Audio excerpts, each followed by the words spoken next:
हिंदुस्तान के पूरे ex serviceman, अधिकांश एक्स सर्विसमैन वो ये कह रहे हैं कि मिलिट्री सर्विस पे समान होना चाहिए। जो 15,500 रुपये अगर वो ले रहा है तो हमको भी वही देना चाहिए। अगर सरकार के पास 15,500 देने के लिए नहीं है तो 5,500 रुपये सबको देना चाहिए।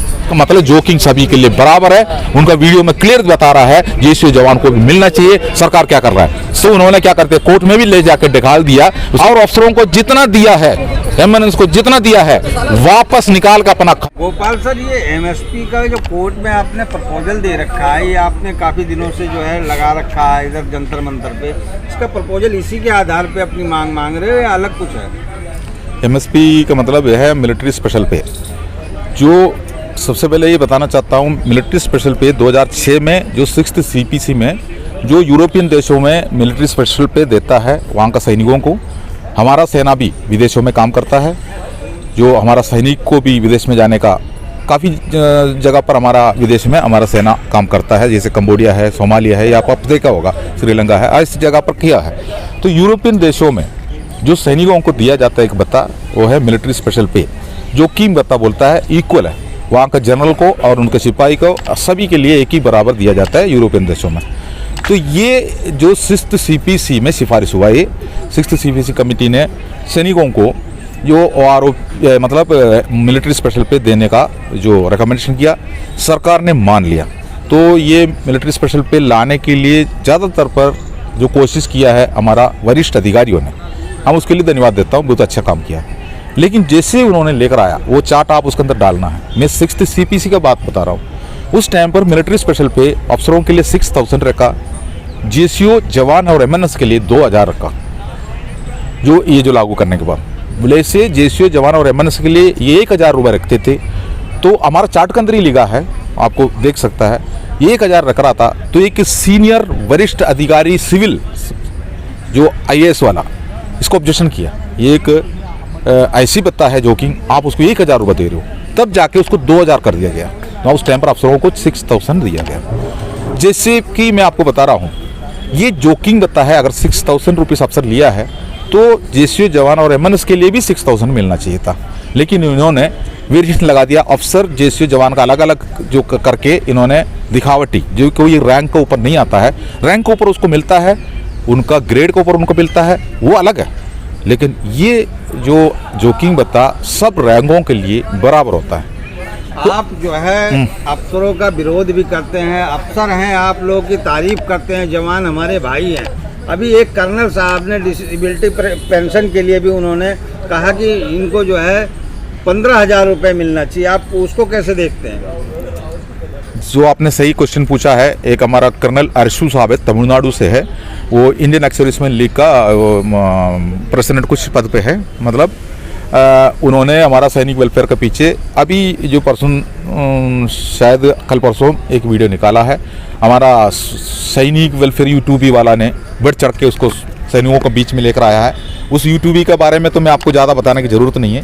हिंदुस्तान के पूरे एक्स सर्विसमैन, अधिकांश एक्स सर्विसमैन वो ये कह रहे हैं कि मिलिट्री सर्विस पे समान होना चाहिए। हम भी मान रहे हैं समान होना चाहिए।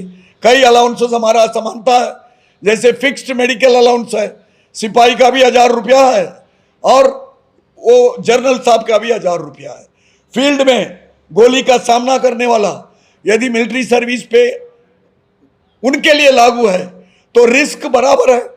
आप ये ध्यान दीजिए, 1,000 पे रिस्क अलाउंस, 1,000 अलाउंस, यह अभी मिलिट्री सर्विस पे किसी की जिंदगी की अलग अलग तुलना नहीं कर सकते।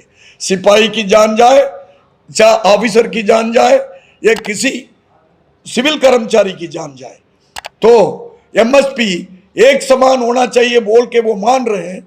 आप उसके ऊपर ध्यान दीजिए। अगले आने वाला पे कमीशन अभी ड्यू है और साथ में अभी 3rd रिवीजन OROP ड्यू है। एमएसपी का मामला आप कहेंगे कि CPC सेंट्रल पे कमीशन की मामला है। ऐसे कई मामला है जो पे कमीशन तक इंतजार नहीं किया है, बीच बीच में लागू किया गया है। उसकी जरूरत को समझकर सरकार से एक हमारा विनती है, मिलिट्री सर्विस पे का जो मांग है उसके ऊपर ध्यान दिया जाए। उसका कोई आपका जवाब किया, ये तो आप बोलिए मान रहे, नहीं तो बोल रहे नहीं मान रहे, दो ही बात है। आपको मानना पड़ेगा क्योंकि उनकी मांग जो है जायज़ है। रही बात OROP, 9 अक्टूबर को दिल्ली हाई कोर्ट के अंदर जो हमारे जवान हैं वो पिछले काफ़ी लंबे समय से जो एक समान मिलिट्री सर्विस पे की लड़ाई लड़ रहे हैं, आज उसकी हियरिंग होनी थी और इस वक्त हम दिल्ली हाई कोर्ट के प्रांगण में हैं और जो कोर्ट केस लड़ रही हैं मैडम पल्लवी अवस्थी जी, वो हमारे साथ हैं। मैडम, आज का क्या डेवलपमेंट हुआ, कुछ बताएंगे? अनफॉर्चुनेटली आज फिर मैटर फाइनल हियरिंग के लिए था, 3:30 पे लगा हुआ था। ऑल्दो ये मैटर हम MSP की लड़ाई 2018 से लड़ रहे हैं और उससे पहले 2016 से इनिशियली हमने पहली पिटीशन लगाई थी। 2018 से ये जो आज हमारा मैटर पेंडिंग है 2018 से पेंडिंग है और पार्ट हर्ट कैटेगरी में लगा हुआ है।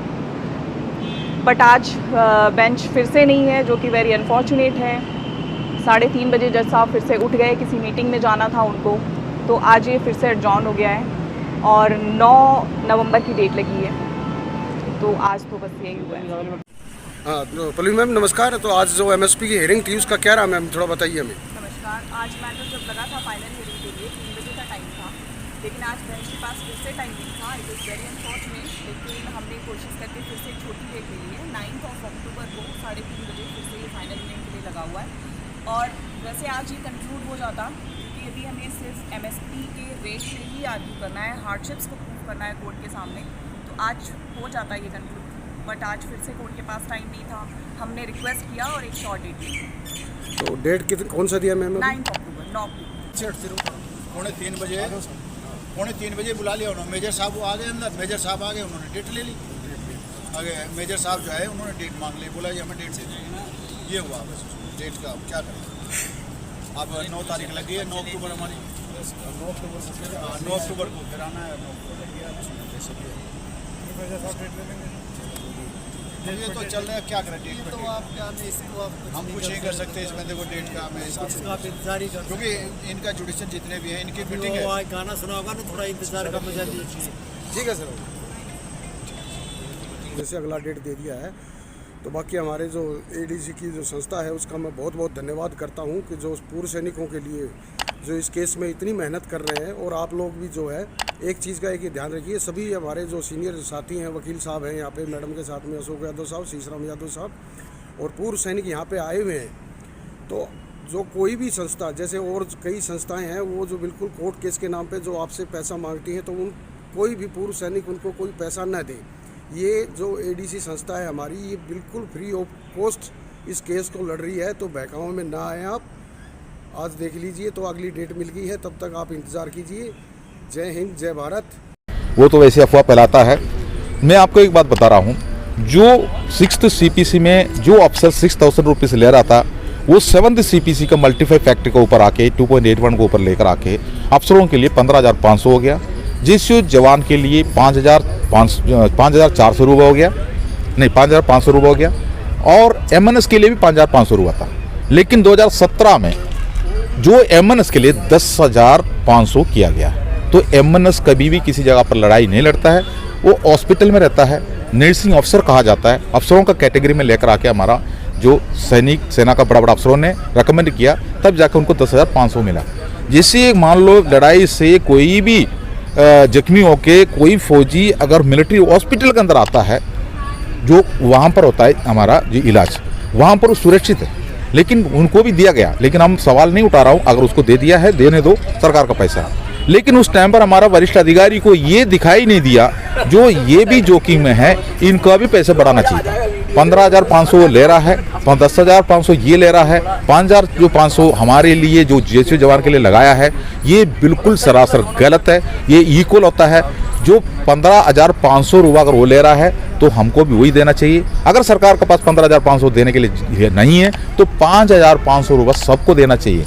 लेकिन एक बात मैं आपको कह रहा हूँ, ये जो कोर्ट केस का बात बता रहा हूँ, कोर्ट केस 2016 में जो हमारा वॉइस नाम पर एक जो संगठन है, आप जानते हो, वॉइस नाम पर राजनीति से भी उनका ताल्लुकात है, सरकार से भी उनका ताल्लुकात है। जो उन्होंने इस केस को 2016 में ले जाके जो कोर्ट में डाला, कोर्ट में डालने के बाद उन्होंने देशीय भाषाओं में हर स्टेटों में इसके लिए उन्होंने बढ़ चढ़ के चंदा इकट्ठा कर दिया। उन्होंने बोला हमारा MSP का केस कोर्ट में चल रहा है, अभी आपको 5,400 रुपये मिल रहा है, वो बढ़ के 15,500 हो जाएंगे। इसके लिए पैसा का जरूर पड़ता है, लॉयर को देने के लिए पैसा नहीं है। आप लोग बढ़ चढ़ के इस अकाउंट में पैसा डाल दो। अकाउंट नंबर शो किया था, लोग ने पैसा भी चंदा इकट्ठा किया। लेकिन वकीलों ने, जो वकील उस केस लड़ रहा है वो भी पूर्व सैनिक वकील है। मैं आपको उनका बारे में बताना चाहता हूँ। पूर्व सैनिक वकील हाई कोर्ट में, सुप्रीम कोर्टों में काम करता है, सरकारी वकील है वो, क्योंकि पूर्व सैनिक है वो। तो वो लोग ने एक ऐलान कर दिया है, हमने एक भी नया पैसा हम इस केस के लिए, एमएसपी के केस के लिए नहीं ले रहा है, हम चार्ज नहीं लेंगे, हम फ्री में ये केस लड़ रहा है। तो आपने देखा है वो केस का हेयरिंग के ऊपर हेयरिंग जा रहा है, 2016 से लेकर तारीख के ऊपर तारीख दे रहा है। लास्ट तारीख अभी निकला है, अभी उसका आने वाला महीने में 9 तारीख फिर डेट दिया है। जो हमारा यूट्यूबी, जो सैनिक वेलफेयर यूट्यूबी जो गुमराह करके जो उसके ऊपर एक वो भी लेकर आया, उन्होंने ये बोला लंच का पहले हमारा केस नहीं ले रहा है, लंच के बाद जज साहब उतर के चला जाता है, जज साहब खाने के लिए चला गया तो जज साहब वापस नहीं आया, वो तो दूसरा तारीख दे दिया। ये तारीख 2024 का इलेक्शन होने तक की तारीख के ऊपर तारीख जाएंगे। एमएसपी हमको देने के लिए नहीं है, ये कोर्ट केस में घसीड़ा गया है। खुद ही जो हिमाचल प्रदेश में जो हार का सामना करने के बाद हमारा रक्षा राज्य मंत्री जो है अनुराग ठाकुर जी, जो हिमाचल में गया था, वहाँ का एक्सर्विसमैन का एक रैली के सामने उन्होंने खुद बोला है एमएसपी का केस कोर्ट में है, इसलिए एमएसपी के ऊपर फैसला लेना सरकार का हाथ में नहीं है। लेकिन जो आरोपी है उसके विसंगति के बारे में हम रक्षा मंत्री को अवगत कराएंगे। तो आप सोच लो, जो जनरल सतबीर सिंह साहब ने भी यहाँ यही बोला हम कोर्ट में जाएंगे, तो कोर्ट में उन्होंने खुद गया है, वो तो खरीज हो गया। ये सब चीज़ें सरकार को बचाने के लिए, खुद को बचने के लिए किया जा रहा है। एमएसपी केस, कोर्ट केस पर तारीख लगा कर कोई फायदा नहीं है। एक तो एमएसपी जो सैनिकों को मिलेगा सबसे पहले, तब उसका आधा पेंशनरों को मिलेगा। तो ये बहुत बड़ा, उसके पीछे बहुत बड़ा एक दिमाग लगाना पड़ता है सरकार। अब उतना आसानी से नहीं होंगे। लेकिन एक बात है, मैं बता रहा हूँ, सरकार से विनती कर रहा हूँ, मैंने केंद्र सरकार से विनती कर रहा हूं, अगर आपका पास पैसा नहीं है, इतना बड़ा बजट के पीछे भागने का कोई जरूरत नहीं है। 5,400 रुपये जेसीओ जवान को दी है, 5,400 रुपये के हिसाब से एमएनएस को भी, अफसरों को भी दो। ये जोकिंग बता है, जोकिंग सभी के लिए इक्वल है। हमारा कर्नल अर्शू साहब ने यही बोला है, जो 15,500 रुपये उनको भी देना जरूरी है। यही मांग लेके मैं 8-9 महीने से बैठा हुआ है। कर्नल अर्शू साहब को तो कल परसों भी दिखाई दिया है 8-9 महीने के बाद। मैं आपको अभी भी बता रहा हूँ, 2006 में जो हमको 2,000 देते टाइम पर, उनको 6,000 देते टाइम पर कर्नल अर्शू साहब जैसे अफसर कहाँ थे, उनको पता नहीं था उस टाइम पर। आज उन्होंने आवाज उठाया हुआ है। जो हमारा जंतर मंदिर से हम लोग ने 15 तारीख को, मतलब 25 तारीख को, सॉरी, जो नवंबर 25 को रेल रोको आंदोलन का लेटर सरकार को देने के बाद खलबली मच गया। जो वरिष्ठ अधिकारियों को सरकार बुला रहा है, क्या करना है करके उनको समझ में नहीं आ रहा है, तब बोला इनको भी देना चाहिए, इनको भी देना चाहिए। ये तो देना नहीं है, वो तो एमएसपी कोर्ट में पड़ा हुआ, सरकार बताएंगे। कोर्ट जो अभी चुनाव का जो भाषण देने वाला जगह पर हमारा माननीय प्रधानमंत्री जी खुद ही बोलेंगे वो कोर्ट में पड़ा है, कोर्ट जैसे बताएंगे हम देने के लिए तैयार है। जो इसी जैसा बातें करने के लिए किया है, जो हमारा कर्नल अर्शू साहब सही दिशा में बात नहीं किया है। अगर करना है तो 2006 में करना चाहिए था, 2016 में जो 7th CP आया था उस टाइम पर करना चाहिए था। वो अगर हम लोगों ने आंदोलन में बैठने के पहले भी कर सकता था, बैठने के बीच में भी कर सकता था, लेकिन अब कर दिया। अभी इसका मतलब जोकिंग सभी के लिए बराबर है। उनका वीडियो में क्लियर बता रहा है जेसीओ जवान को भी मिलना चाहिए। सरकार क्या कर रहा है, सरकार का पास रिकमेंड ही नहीं किया है, पूछा भी नहीं है, और आगे इनको देना पड़ेगा। तो उन्होंने क्या करते, कोर्ट में भी ले जाकर दिखाल दिया, उसको जाके उधर भी डाल दिया। ये एमएसपी अगर सरकार अगर इससे निपटना चाहता है, 5,400 रुपये का हिसाब से सबको दे दो, सभी रैंकों को, और अफसरों को जितना दिया है, एमएनएस को जितना दिया है, वापस निकाल कर अपना खजाना भरो। टैक्स पेयर का पैसा को फालतू इस्तेमाल मत किया करो। जय हिंद।